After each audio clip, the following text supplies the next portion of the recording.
Idar Bhiloda national highway પર ફરી લોહિયાળ અકસ્માત.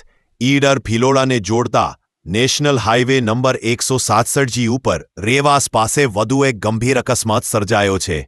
આ અકસ્માતમાં 2 મુસાફરોના ઘટના સ્થળે જ કરુણ મોત નીપજ્યા, જ્યારે ગંભીર રીતે ઘાયલ થયેલા એક વ્યક્તિનું સારવાર દરમિયાન મોત થયું હોવાનું જાણવા મળ્યું છે. અકસ્માતમાં અન્ય 2 વ્યક્તિઓ ગંભીર રીતે ઘાયલ થતા 108 એમ્બ્યુલન્સ મારફત ઈડર સિવિલ હોસ્પિટલ ખાતે સારવાર અર્થે ખસેડવામાં આવ્યા છે.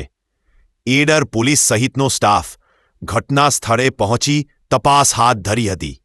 અકસ્માતને પગલે ઘટના સ્થળે લોકોના ટોળેટોળા એકઠા થયા હતા.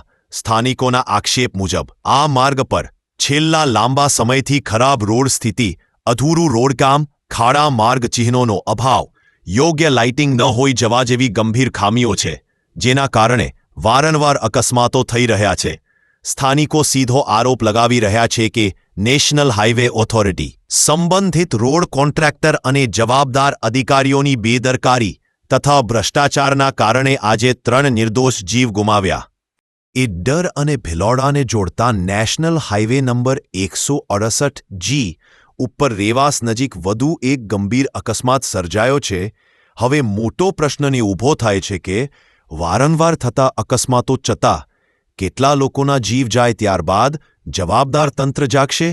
સ્થાનિકોએ માંગ ઉઠાવી છે કે તાત્કાલિક રોડનું નિરીક્ષણ કરવામાં આવે, જવાબદાર અધિકારીઓ અને કોન્ટ્રાક્ટર સામે કડક કાર્યવાહી થાય અને સમગ્ર મામલે ભ્રષ્ટાચારની તપાસ હાથ ધરવામાં આવે, નહીંતર આ માર્ગ મોતનો હાઈવે બની જશે.